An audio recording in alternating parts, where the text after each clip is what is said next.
119 with Gretchen DeBacker, Matt Killam, and Kevin Mullen. Welcome into the 419, powered by WGTE and presented by Wheatro Wealth Management. I'm Kevin Mullen. Matt Killam. No Gretchen DeBacker today. Gretchen today. She is out. Yeah. What are you going to make up for her? Just out, and the show is a lesser for it. So carrying on in her stead, she has left some of her jewelry, so I'll be wearing it in memoriam. The sheer volume of stuff. She is filling the space here. I don't know if this gets picked up on camera or not, but we've got a small area in our microphones that's not supposed to be for this purpose, but she's got some Post-it notes for which she's never used, some lip balm or gloss. Yep. Balm or gloss. I don't know the difference. Yeah, they're both delicious. And she's filled it, there's a little crevice here with all of it. It is, I had this conversation with my kids on a regular basis, and I think about this in my own organizational system. Sure. Of like, do I need regular access to this? Yeah. Right? And so you think about are these things that she needs in the building? And they're minutes notice. Yeah, seconds in the building, yes. Yeah. Right? In the studio, maybe. At arm's length at all times, you cannot convince me. Yeah. Because nobody watching this show for the last 6 months has ever seen her apply one of these. That's right. On air. Right. And I've never received a Ronald McDonald House Post-it note from her. But maybe we're all going to get those. Well. But the show is a lesser without her. We will try to carry on. We have both made comment, I think, on air that the show is at its best when Gretchen is the most dialed in, which she is more often than not. So hope you're feeling better, buddy. We will see you in relative short order. And not ironic that it's a Wellness Wednesday when we lose Gretchen. She is unwell. She is down for the count. But we got 3 shows left in season 1. Take a break, come back for season 2. We've got a great show. Our friend Megan Casiere from WorkSpring is going to be here with us. We're going to talk about all things wellness, and we'll talk about we'll talk about Wellness Wednesday itself as well. And I'm interested in, Megan is, I still consider new with WorkSpring in relation to the history of the company, but still putting her thumbprint on the organization and still really getting a vision for what the future of WorkSpring looks like, I think is a good idea as well. I have a question for you, Matt. Okay. So this is a ongoing point of frustration for me, and I don't think I'm the only one that experiences this. You should have it removed. Okay. All right. Thank you. Yeah. Nailed it. Yeah. I don't know why I paid a copay to go see a doctor for that. No problem. No. So where we live, the trash has always been picked up on the same day. Yep. Because we moved from an apartment to a house to another house. Yep. All in the same trash pickup zone. Okay. So it has always been trash gets picked up on Friday morning. Okay. And inevitably, we fill the trash can on Saturday morning. Yes. Because that's when we finally have time to do the deep clean of the garage or whatever project is happening that happens. Right. And so I'm curious, what is the best, in your opinion, what would be the best day for trash pickup? Monday. Yeah. Monday's the best day, although I will tell you what you just described, but it happens to everyone. It is a sad state of affairs when you're having this conversation, but people do have it. It's also, I feel badly when I'm placing my garbage in other people's trash cans in the morning, like screwing around. I don't know why that would matter, right? But it is odd to be dumping your garbage in someone else's. But we all have that neighbor that is going to complain that you put your bag of trash in my trash can and somehow soiled the container that is designed to be soiled. If you looked out your window and saw somebody putting garbage in your trash can, would it annoy you? If I knew them, not at all. Yeah, okay. If it was like a car that drove by and did it, I think I'd be annoyed. But the principle's still the same. So having it be an anonymous dumper would be... Absolutely. Yeah. So I will say this, like, there's the neighborhood Facebook page is always complaining about yes, Yeah. but it's always complaining about like someone's like, I saw someone put their bag of animal droppings in my trash can. Sure. I'm like, yeah, right. Get it out of your hand. Yeah, it's not like you're wheeling that thing to the dining room table after disposal. That's right. I didn't throw it at your house. I could have. That's right. Yeah, we had a guy yell at us whenever we go for a walk. The boys want to play football. Yeah, sure. And so we play a game where I'm all-time quarterback, they're the wide receivers, and every driveway is an end zone. Yeah. And so we'll finish this game. It'll be 126 to 120, Sure. 120. And for the first time in us playing this game for 6+ years, I had a guy yell at us for being in his grass. In his grass. Yeah. Yeah. And I was just like, man. So he yelled at us. He yelled at the kids, and I was just like, Good Lord. You don't talk to my kids. Like that almost got. I believe it. And so now I take all of my trash to his house. Yeah, and I just put it in the driveway. Yeah, sure. Yeah. All right, we're gonna take a break. When we come back, we will chat with Megan Casiere from WorkSpring. It's Wellness Wednesday, presented by WorkSpring on the 419. Support for the 419 comes from Witro Wealth Management, where we understand that your financial path is personal. Advisory services are offered through Capital Investment Advisory Services, LLC. Securities offered through Capital Investment Group, Inc. Member FINRA and SIPC. More information at witroadvisors.com. The 419, powered by WGTE, is made possible in part by supporters like you. Thank you.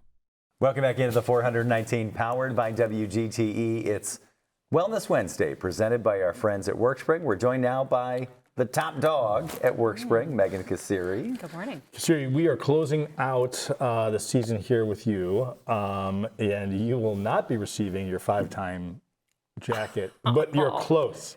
You're so close. I thought I was going to get that in. So I think, this is this? 4. This is 4? Yeah. No. This is 3. This is 3, but then we had you on last season. You were Yes. on the end of season 2. Yes, that's so right. this is 4-time all-time. That's right. Yeah. Which is that's the pinnacle. Is Nobody it? has made it to 5. Because they usually kill themselves. Speaking of wellness, Yeah, so Let's talk about it's that. a dark path. Yeah. Okay. so first of all, thank you. Yeah, no kidding. Thank you. The last 6 months has been a real joy for me. I think for us. Yep. To be able to tell stories and highlight topics across Northwest Ohio that matter. And that's made in part, as you hear on every single program, this is made in part by viewers like you. And in this case, it very much is. So thank you. Oh, God. We are really thrilled that you asked us to be part of it. And it's been a great opportunity to talk about WorkSpring, but also about what we do and our members and the different things that they're doing in the wellness space. So it's been a lot of fun. I can't believe it's been 6 months. Is that right? Yeah, that's right. Wow. All right, so let's come back to wellness for a Yeah. second. But like wellness is not the only thing that WorkSpring does. In fact, I think it's a piece of what WorkSpring does that maybe people don't know about if they're familiar with WorkSpring, formerly the Employers Association. What other than, we'll put wellness on a shelf here for a second, what else do you guys do? Well, we do fractional human resource work for our members. And what that means is we work with members of all shapes and sizes, all different industries, but many of them don't have an HR representative on their team because they're small or mid-sized companies. And so human resources or their people, their CEOs working with them, or maybe it's a payroll clerk, somebody who doesn't have that HR background. So we'll come in and act in that role for companies. And the other thing we do is employee training. What I think is really unique, though, about WorkSpring's training is that we'll come to an employer's location and we'll do training on site, which is a great benefit because it's very hard to send your team somewhere else to get training. Sometimes that's a good thing to get folks off site for a different perspective. But oftentimes it's just a matter of convenience for the employer and the employees come into work and we'll do some training for them. So those are the 3 things that we do. We do wellness, HR, and employee training. What are, in the HR space, what's a common call that you guys are getting from members saying like, help me. Help, yeah. me. Like Help me. I gotta fire this person right now. What do I do? Yeah, hopefully, what we like, a lot of times it's usually the end of an employment relationship is how they come into us, which is typical, sad, but typical. And so we'll work through those things, and oftentimes it's much easier, though, if you have a plan in place before you get there, because terminations are difficult no matter what. Yeah. But I think one of the most difficult things for an employer who's very busy is to do the proper documentation, have the conversations along the way, so that your employer or your employee is not, taken aback. And it's hard when it comes to an end like that. So from WorkSpring's perspective, what we like to do is we get in with employers and we take a look at what their policies and procedures are, and we can make some recommendations on how to do things better. And certainly that talks about, having a good onboarding and orientation process, making sure that you have training throughout the year, making sure that you're having conversations throughout the year about performance, so that you're not waiting to the end of the year to talk about performance that might be lagging. It's very expensive to bring on a new employee. It takes a lot of time, and but because employers, I think, are very busy, we are. It's you get your new employee, you just want them to get out there and get working. Going, right? But you got to also put in the work so that they know what they're doing. They're part of the team, and the money that you've invested and the time you've invested to get that person there is well spent, so that they continue to work for you. I guess that is the answer to the question. I was wondering, like, what an audit looks like when you come in from a new client, but I think you just checked all those boxes for me. Out of curiosity, is there like a gold standard or a Bible that is going to, like, who publishes material that you recommend or go to? Almost every industry has either an industry standard or resources that they say you can prescribe to this or subscribe to this, whether one is accurate depending on the agency. Is there a singular resource? I know that WorkSpring cultivates that and curates that information and puts a human component on it, right? Because that's usually where the errors come in, right? Yeah. If we could just follow the standards given, we wouldn't need anything else. But are there resources that you in particular too, when you wake up, roll out of bed, or God forbid you have a moment to do some forward thinking or some searching, where do you go? Yeah, so I think what's great is there are a lot of resources out there, and HR professionals use SHRM or HRCI. These are like accrediting bodies. Yes. And so they're constantly training themselves to make sure that they're using up-to-date and the most cutting-edge type of activities when working with our members. So there are lots of best practices. For me, I read a lot. I like to read different books, different accounts from different types of leaders. And sometimes it's really just, you have to, there are kind of prescriptive things you need to do. So obviously documentation's important, and making sure that your paperwork's in order. And there are laws and regulations you have to follow. But also it's about attitude and perspective, and how are you as a person? How do you communicate? Are you communicating well? Those types of interpersonal dynamics, that really matters. Yeah. Because you could have the best kind of outline as to what to do, but if your style isn't working, it's not going to work. I have a question for that, and I don't want this certainly to get catty, which you would never, but are there some couple red flags? You mentioned reading books and material. We could probably all share this, but there are a couple sort of, I don't know if they're triggers in the definition I'm familiar with, but when I'm reading something or someone I aspire to be more like, if I hear a couple things, I'm like, oh God. Is there something that registers to you almost automatically, or something that is trite but true? I think that if you are if you're really rigid, that's going to, which I am, which you are, and so what I'm about to say is, and certain industries, you have to have, there are rules and guidelines you have to follow to the T, because you're talking about safety and whatnot, right? But in my industry, in service industry and things like that, if you are kind of, it's my way or the highway, and then you impose that on your team, you're not creating a great culture for you or yourself. The other thing that I've recognized as I've grown through the positions that I've been in, you know, just having that years helps you with perspective. Sure. And I mean, some of the things that I was more insistent on when I was younger, I don't sweat it. I really try not to sweat the small stuff. That's the other thing, because there are the big things that are going to come up. Yeah. But I mean, you can really get bogged down if you're gonna like look at all these, you know, if you sweat the small stuff. I remember early in my career, I was negotiating a promotion, and I gave up money to get more vacation time. Yeah. And immediately regretted it, because in the role I was in, it was impossible to take vacation. Yeah. And it was like, why did I? Yeah. I was like, I gave up however much money to get another, week of vacation. Might as well got in unicorns. That's right. That's exactly right. But I think but that idea of like, with age comes wisdom, with experience. If you let it.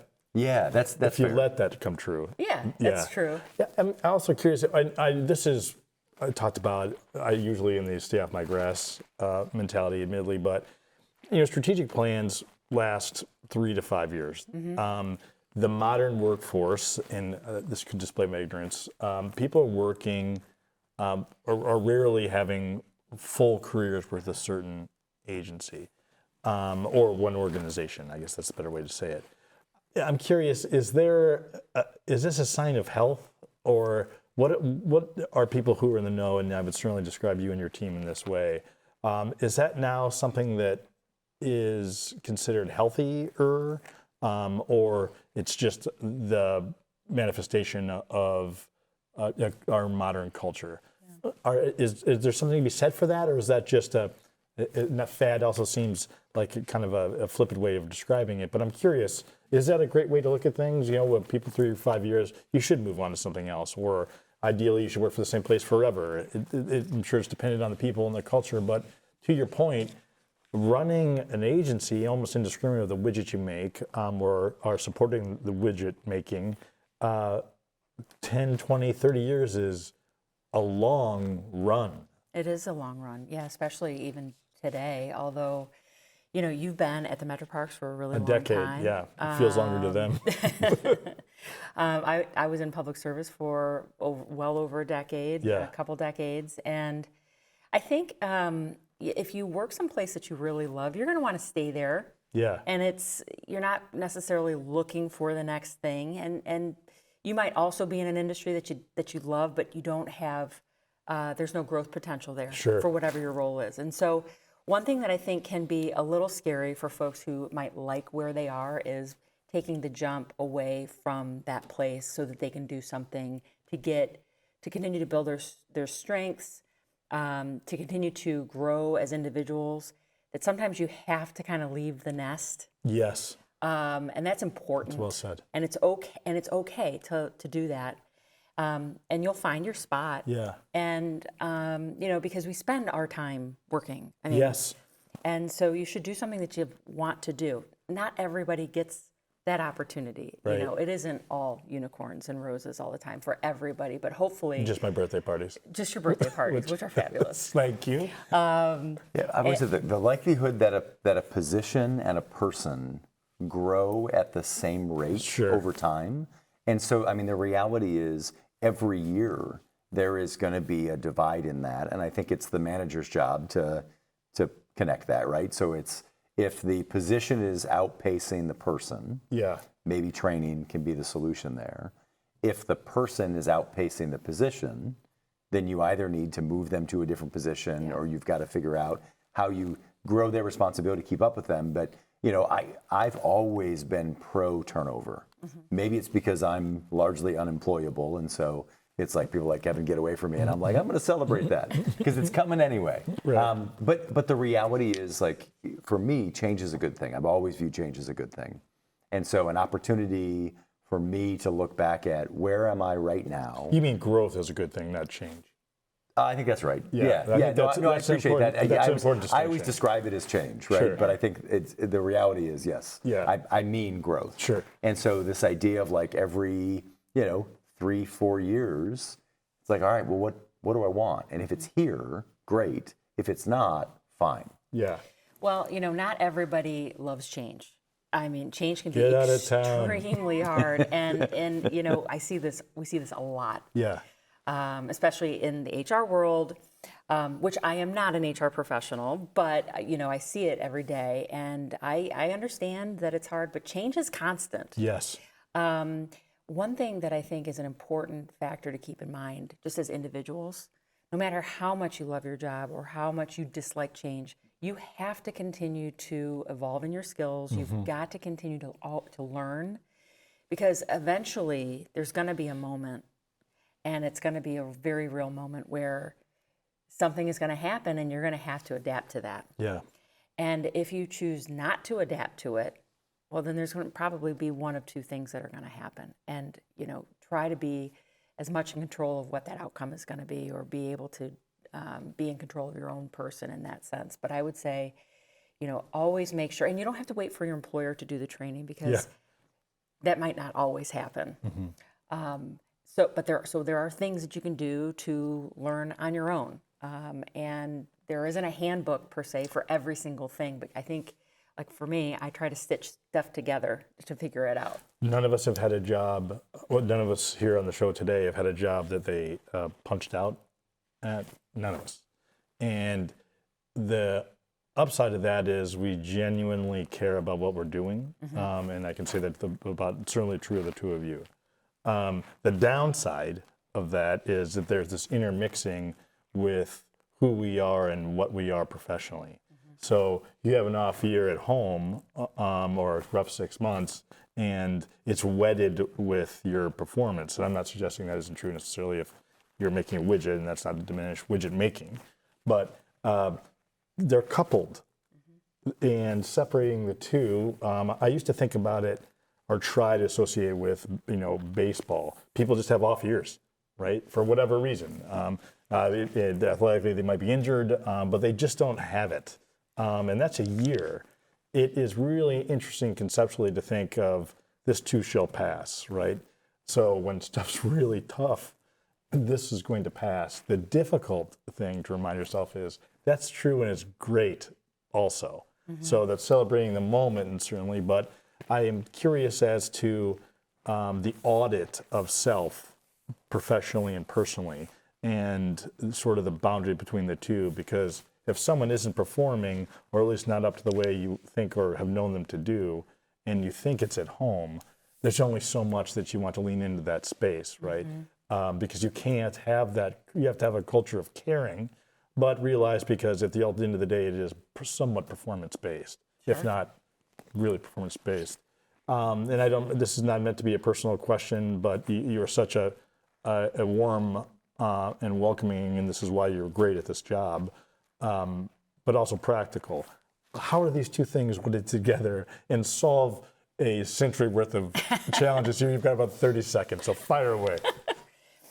I think all you can do is, as an employer, I try to make sure that we have a workplace that is as flexible as possible, that folks feel comfortable. They don't have to worry about on Sunday night, I've got to get in there on Monday. And for me, I recognize that life happens. And it's more important if something's going on that if I don't have to have that added pressure of a certain work thing, if I can release some pressure from that employee in that moment, I'm going to try to do that. Not everybody can do that, but I guess it's just having that tempo on what's happening in the office. Because when something is not right. Of course. You can feel it, but there are lines that you have to respect. So what we try to do is just make ourselves as flexible as possible, and we provide time off, and also, there are resources out there too. We make sure that folks know about it. We're talking with Megan Casiere from WorkSpring here on a Wellness Wednesday presented by WorkSpring. We're going to take a break. When we come back, we'll continue the conversation and learn about the future of WorkSpring. It's the 419, powered by WGTE. To me, community means connecting to others. I'm Donnie Miller, and welcome to The Point. We're a community committed to education. Discover new ideas, dive into exciting subjects, and engage with the world around you. I would send them personally a T-shirt. Crime doesn't pay in the Old West End. Pass it on. That's how we cleaned up the neighborhood. Vision loss for people is not the end. It's a story. It's the next chapter. WGTE Public Media invites you to Get Out and Play Day. The 419 at 7 a.m. on YouTube, 3 p.m. on FM 91, and 6 p.m. on WGTE Connects. It's the 419 powered by WGTE. WGTE, where you come to watch, listen, and learn. Welcome back into the 419 powered by WGTE. It's Wellness Wednesday presented by our friends at WorkSpring. We're talking with Megan Casiere from WorkSpring. Can I, and this is going to put you on this, okay? Yes, you can. This is going to put you on the spot. I am adamantly against a workplace potluck. What I don't want your crock pot in my working environment. I'm talking about your leadership. Just eradicating this conceptually. Oh, Carol's retiring, or Jeff's leaving. Let's everybody bring in a dish. Like, I even hate that saying. A dish? Yeah. Do you guys potluck at WorkSpring? We do not. Yeah, of course you don't. We don't do You're potluck. on the cutting edge. We don't do it. Yeah. We do food. We bring food yes, you in. Do. Yeah. You know, and we have, Toledo has a wonderful array of wonderful, restaurants that we like to showcase. That's right. That's right. That's People what we who do. are in the business of making food That's right. for others. You don't want to showcase, Carol's rusted crock pot and her mystery meat, and I just don't I hate that. So what is your worst? What's the worst crock pot or potluck dish in glad your you opinion? asked. Sloppy Joe. I don't like sweet food has a place. It's at the end. It's called dessert. It's its own thing. Sloppy Joes. Oh, Christ. You don't like them at all? I don't like them at all. Fran Anderson Sloppy Joes. Yeah. Are they delicious? Yeah, my Dalmatian is Saint. Yeah. So good. All right, that's fair. One really sweet person. No, I'm sure hers are great. Yeah. But it's garbage. We did, so. It's always after you've had real food. It's like if you've had meat on Wednesday, Sloppy Joes are coming down the river. That's true. It's Thursday, awful. Friday. Anything that you make again with ketchup is to be avoided. Okay, that's fair. We did a chili cook-off at Lourdes, and how'd that go for him? Let me tell you what. Well, that's too soon. Okay. I was like, all right, well, it's like, let's taste all of these different chilies. And I was so glad I wasn't a judge because nobody was watching me try them. Some of them were very bad. Some of them were very good. What makes it bad to you? It tasted terrible. Oh, that's what made it bad. Yeah. No, it was runny. Yeah. Okay. And like the spices just didn't seem to go together. Okay. There was one that I don't mind, I'm a barbecue guy. I don't mind the smoky flavor. Sure. But I felt like I was drinking a cigarette. It was just so smoky. Yeah. Not in a good way. Yeah. And I was like, Not the good way was drinking a cigarette. Yeah, thank you. That's right. But it's, and then it progressively as the week went on, the chili cook-off got worse for me because I ate 16 different styles of chili all in one lunch. Yeah, sure. That's a rough go. No. Yeah. That also, I think it's difficult to engineer community, right? So you have, you should do some of these things. I feel like sometimes you feel obligated to do them, but forcing it is worse. Yeah. You use the word during the break, and I think I hear it all the time with workplaces. It's like, oh, we're a work family. Yeah. And I don't know how to feel about that, right? I genuinely enjoy the people that, almost everywhere I've worked, I've really enjoyed the people I work with. But I'm not one to say because we're coworkers, we're friends, right? That's or right. because we're coworkers, we're now brothers. No, we aren't. We're coworkers, and we get along well. We work well together. That's right. But we are not family. And because if it came between my workplace and my actual family, for me, there's no debate. But how do you balance that? I just work every time. That's right. And you have. That's right. But how do you balance that? Of I want closeness, I want collaboration, I want people to care about each other. beyond like the 9 to 5.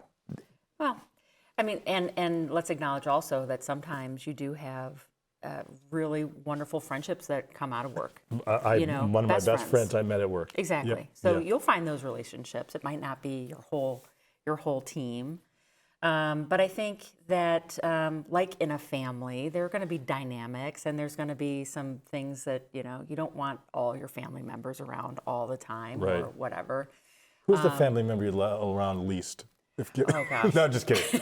That's a valid point. If I had to spend 40 hours a week with my family, I probably would also. I'd probably also be saying, it's not a real family. That's right. This is my family. If you're around all the time, you wouldn't have to have the reunion.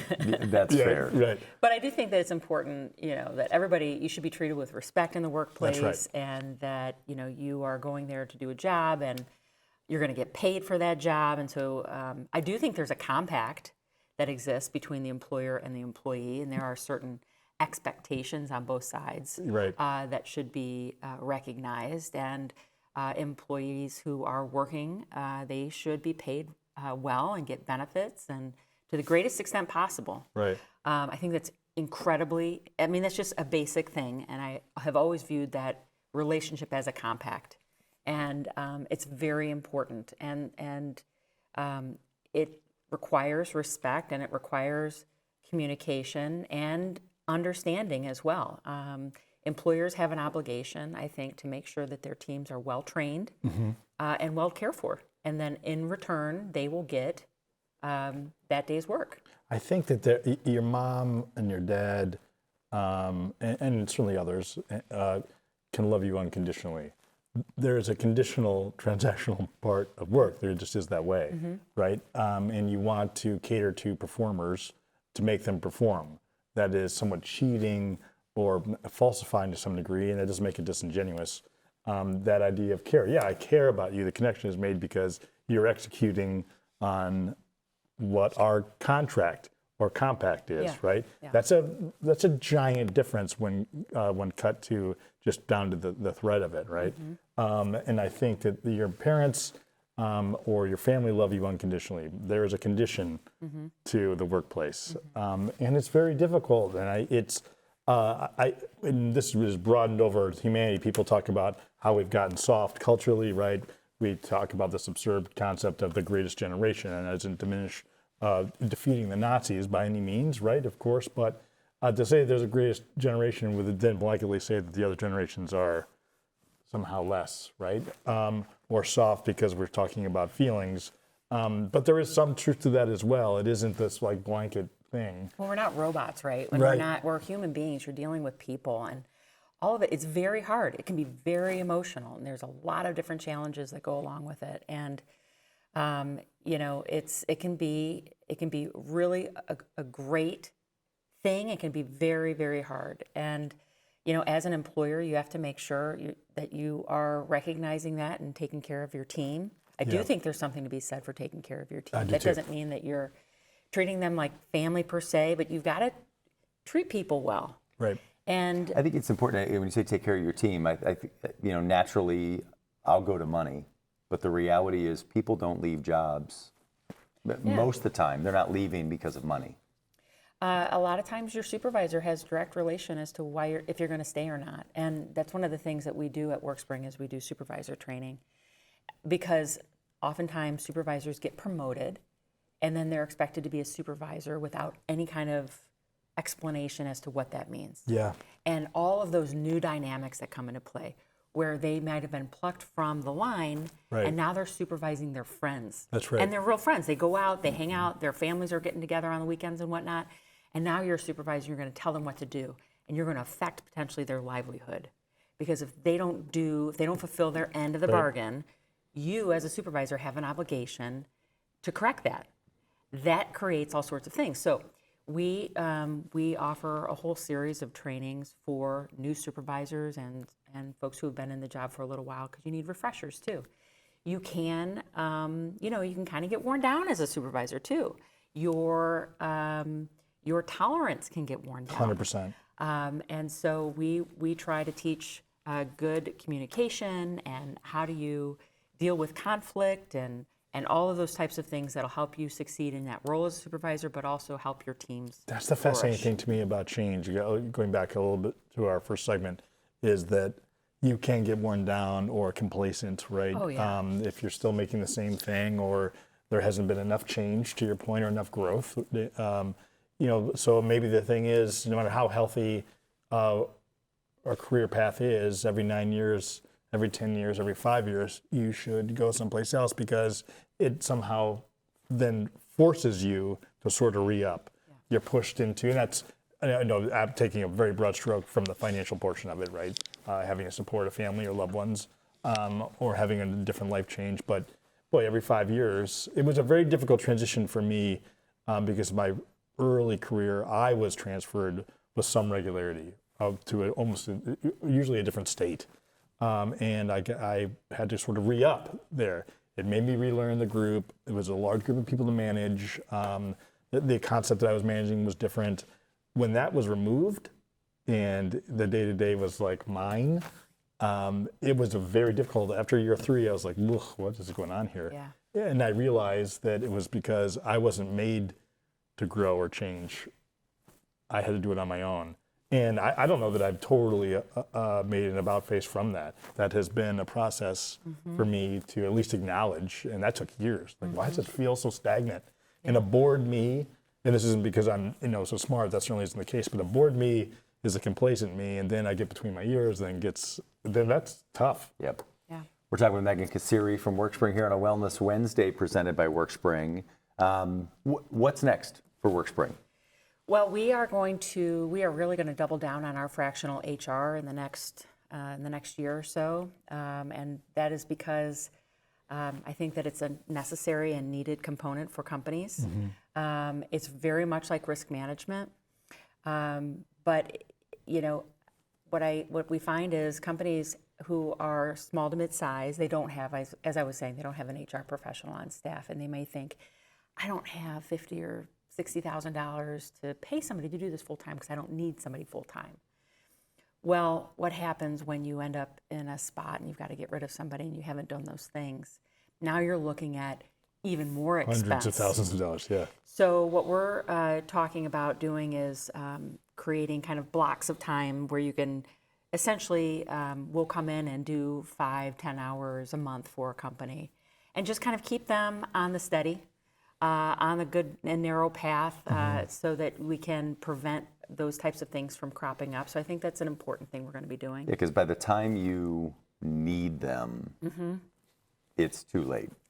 You're already going to be, you're in a bit of a jam when that kind of happens. And so having somebody come in and it's not any different than physical, it's the physical wellness, the workplace wellness is all the same, right? By the time it's all terrible. By the time you're laying on a table in front of a surgeon, it would have been really nice to have a primary care physician about 6 years ago. I think the best thing that you can do is to make sure you have a very strong onboarding and orientation program. Like, that's a great first step. And then make sure that you've got a very good performance management cadence, especially in those first 90 days with your new employee, 30, 60, 90-day check-ins. Those are moments in the employee life cycle, if you will, where you're going to know if that employee is going to work out. As I said, you've already invested all this time and money to get this position in. You had a vacancy. You need somebody in this role. So let's do the things that are necessary to keep them doing well, and that your company's going to do well. And from there, we talk about what types of career progressions are there. And there's just all of these moments, beginning, middle, and end. Those 3 components WorkSpring helps employers with. So I think we're going to spend some time talking to our members about fractional HR help and why that can make a difference for them. People want more information on WorkSpring. Where can they find it? WorkSpring.org. Awesome. Megan, thank you on behalf of all of us at WGTE. Thank you for supporting public. Thank you for supporting local. For us, I think it's made a difference, and we hope you guys are seeing that as well. We're excited for season 2 as we continue to grow this partnership and look to the next evolution of this. Well, we appreciate you. We have absolutely loved supporting the podcast, and it's amazing. I'm really proud of you, and it's a lot of hard work for you to do this every single day. but you're getting I mail great it in messages. a lot. Well, I wasn't gonna say that, We can all see it. but we're looking forward to season 2. Yeah. So thank you so much. It's been an honor. Megan, thank you so much. All right, we're going to take a break. When we come back, Dorian Hooker is going to come talk to us about the African American Wellness Walk. It's the 419, powered by WGTE. Support for the 419 comes from Witro Wealth Management, where we understand that your financial path is personal. Advisory services are offered through Capital Investment Advisory Services, LLC. Securities offered through Capital Investment Group, Inc. Member FINRA and SIPC. More information at WitroAdvisors.com. Destination Toledo. Whether you're a local or a visitor, Destination Toledo invites you to explore the region and be a tourist in Toledo. Find events, dining, and things to do at visittoledo.org. WorkSpring. HR issues and employee well-being go hand in hand. WorkSpring supports employers through compliance, training, and wellness because healthy workplaces don't happen by accidents. Learn more at workspring.org. Toledo Refining Company, a subsidiary of PDF Energy. Toledo Refining Company is a supplier of fuels that keep our region moving. Located in Oregon, Ohio, the refinery processes crude oil into gasoline, diesel, jet fuel, and other petroleum products. And TARTA, celebrating its 55th year of connecting Northwest Ohioans to their community. More information at tarta.com. Welcome back into the 419, powered by WGTE. It's Wellness Wednesday, presented by our friends at WorkSpring. We're joined now by Dorian Hooker. Dorian, welcome to the show. Thank you for having me. I appreciate you guys. You've got a couple of events that are coming up. I see you've got some door hangers there for Black Men's Wellness Day. Mm-hmm. Tell me, what is this and why is it important? Well, thank you guys. Yeah, sure. Get one. So this is an initiative that originated in Columbus, Ohio. This is where our parent company is. And we have started to look at numbers with regards to mortality rates with Black men compared to our counterparts. And, we have about a 9-year sooner mortality than others. And so that is, becoming alarming, or has been, but now we are wanting to shine a light on that and make sure that we are helping men get health screens, address their health and wellness on a regular basis. And so sometimes that looks different for men. As men, you guys know, and it doesn't matter what color, we're going to be a little bit hesitant, or we kind of shrug off some things that ultimately could end up being a big deal if we're not careful. Yeah. Is that what you think? Is that what the data shows makes up that 9-year gap? Is some of that stigma of not taking care of yourself? Well, that could be a loaded question there. There is definitely parts of that make that a thing, but there are just they're cultural things. Sure. that men of color, people of color may experience that. From a cultural perspective of food, from different things that affect it. So I wouldn't want to put one set thing, but that is a thing, is not being up to date on knowing your numbers. And that is a big phrase we use, is knowing your numbers. Sure. Out of curiosity, from a male's perspective, we are terrible at this. Oh my God, yes. I don't know if that's because either we're stubborn or there's a mentality that we just kind of lower our head and work and then die. You know what I mean? It is. You mentioned, Dorian, that it isn't necessarily defined by race, and I certainly agree, but it is identified by gender. There is a gap between taking care of ourselves. Absolutely. It is a weird stigma. I'm curious, how did you get started in this, like your origin story? I hate to ask something that sounds so trite, but you have gray in your beard, as do I, so we're primarily, I've been thinking around the same age, although you're aging much better than me. But why has this become a bit of a vocation or a calling? Those are my words, but they seem to be appropriate. Well, my journey started from as early as, being 13 years old when I started competing in track and field. And so that's kind of been, if you will, my claim to fame is track and field and competing at a high level and being inducted into the University of Toledo's Hall of Fame for track and field. And when that happened, I was at the time working at the YMCA, and that was when it was the Summit Y downtown. Sure. And I was an executive director there, and the Toledo, Greater Toledo YMCA, they really promoted that achievement of mine, and it was quite an honor. But then it started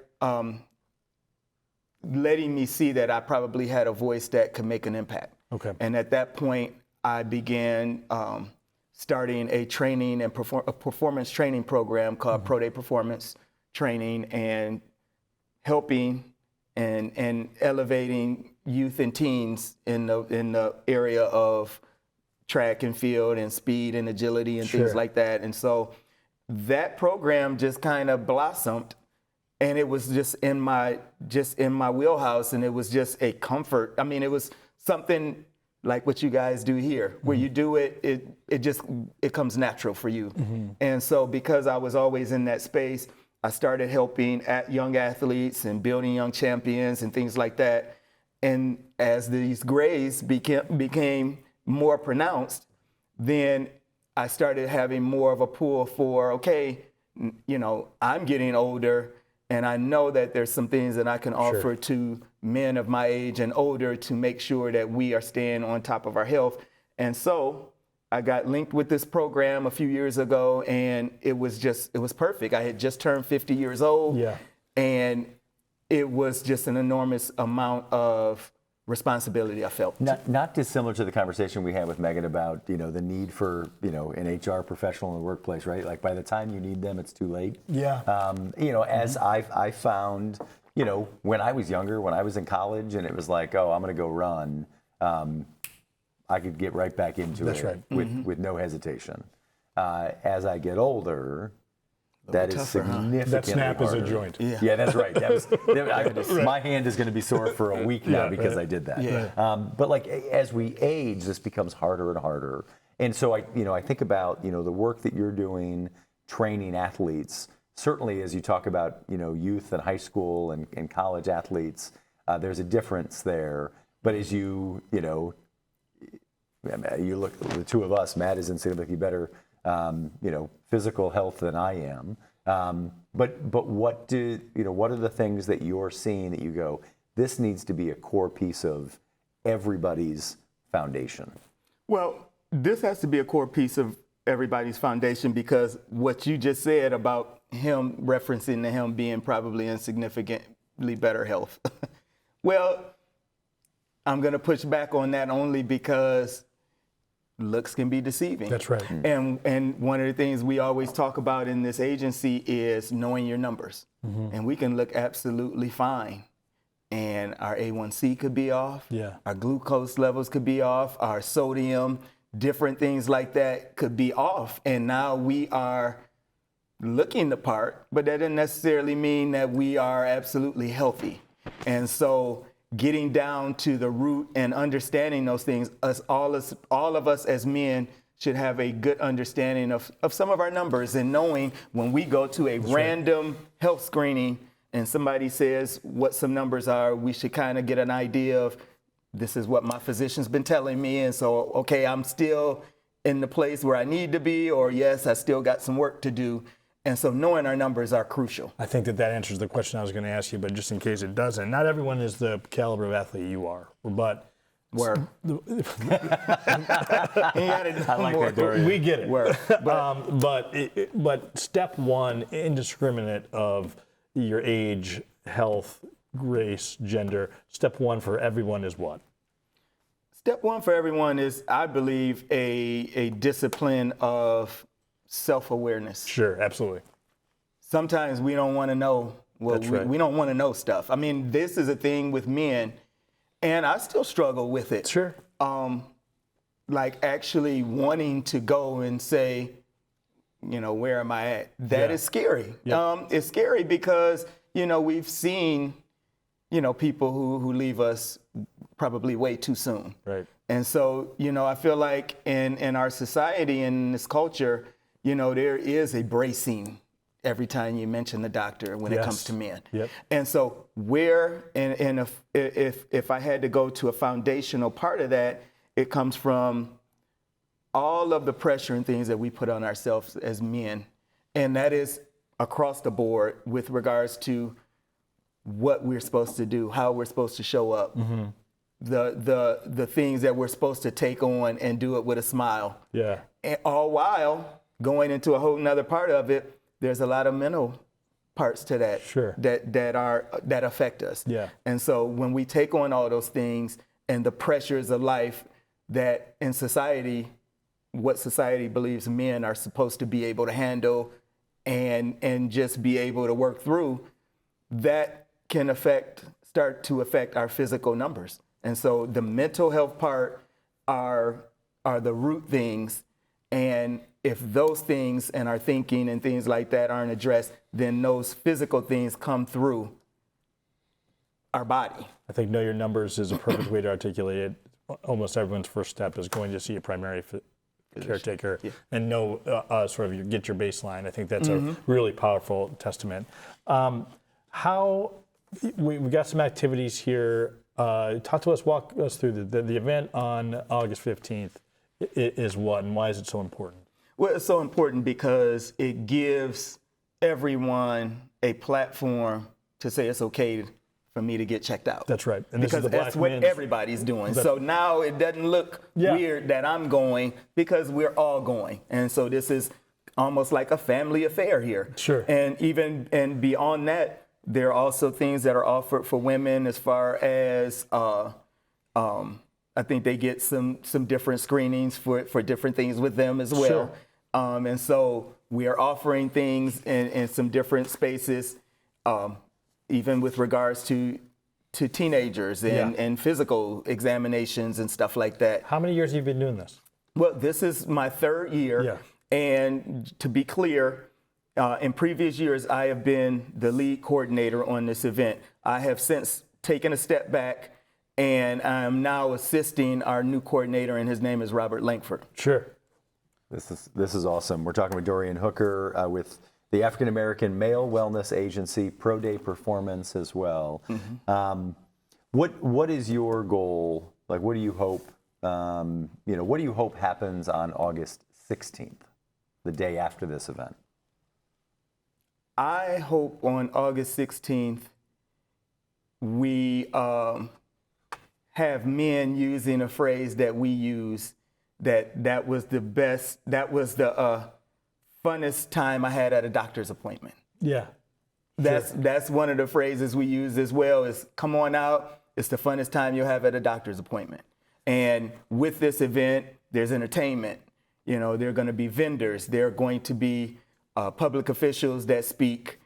And, we have, a really dynamic honorary chair this year in our superintendent, Dr. Durant. Sure. I mean, he's maybe the least well person I've ever met. He's just, we had him on the show. The number of donuts he ate during the commercial break. I mean, he had that man has not seen a donut. So funny story. Me and Dr. Durant, we went to the University of Toledo together. He was playing football. I was running track, and after our careers at the University of Toledo, we maintained a relationship, and we worked out together for quite a period of time. Yeah. Together, and so we bounced some really good training habits and regimens off of each other, and so he looks the part, and he definitely puts the work in, and so we thought that he would be perfect for this event. Is there when the lights went out, metaphorically for your career, was it difficult to find out who you were? Meaning you had been an athlete your whole life, certainly a student athlete, but once your athletic career ended, was it difficult for you to sort of find place? It can be tough because, and make no mistake, I think I did well, but I don't compare to big time athletes on really big stages, and that's where a lot of the mental component comes in, because you've heard people cheering for you for so long, but how do you react when no one's cheering? That's well said. And so with that, for me, for other men, finding a place where we feel like we're making a difference is I believe, the key to, us continuing to grow. And that is where, what I do with Pro Day Performance Training comes in, because now I'm imparting some things into young athletes. And even after COVID, there has been a shift for me, and I have gotten into more of the mental wellness space. Sure. And I have been doing work more with what I call mental fitness training now with the athletes. And so that's where now I'm bringing some mental components to our training and having you process what you're doing, why you're doing it, and pushing past some barriers and obstacles that ultimately will help you to be stronger mentally, to overcome, you know, just the ups and downs of being an athlete. That's right. And then ultimately in our society, when, you know, a lot of the things in athletics are going to teach us how to be resilient in life when we approach jobs and relationships and different things like that are going to be a challenge for us. We're talking with Dorian Hooker from the African American Male Wellness Agency. Black Men's Wellness Day is coming up August 15th. So mark your calendar, 7 a.m. to 12 p.m. at Scott High School. That is correct. Come out, get checked, know your numbers, as they say, get checked out, not checked in. We didn't get a chance to get to Gretchen's Wacky Quiz, so we're going to do it on social media. So check us out, the 419 on all the social media channels to see Dorian Hooker do Gretchen's Wacky Quiz. We'll take a break and we'll come back. We'll wrap up this Wellness Wednesday edition of the 419. You laughed with us. You learned with us. Hi, neighbor. We made sure your childhood was special. Memories that could only be provided by PBS. For generations, we've given you programs that made a difference. Programs that entertain, inform, and inspired. And today is no different. This is WGTE Public Media in Toledo. It's where you belong. Welcome back into the 419 powered by WGTE. As we wrap up a Wellness Wednesday edition presented by our friends at WorkSpring. It's always wonderful to have Megan here in studio with us. Absolutely. Certainly their contributions to this program over the last 6 months are well appreciated. I think as we talk to Megan, you know, the conversation about wellness is so important, but so multifaceted. That's right. You know, we're not expecting, just like the show, every guest to hit a home run with every single listener or every wellness segment to be like, that's the thing I needed. But hopefully there was something. That's right. Over the last 6 months. And of course, appreciate Dorian Hooker being with us as well. August 15th, Black Men's Wellness Day out at Scott High School. Get out there, get checked out, not checked in, 7 a.m. to noon. If you missed any part of the show, 7 a.m. on YouTube, 3 p.m. on FM 91, or 6 p.m. on WGTE Connects channel 30.4. It's the 419, powered by WGTE, presented by Witro Wealth Management. The 419, powered by WGTE, is made possible in part by supporters like you.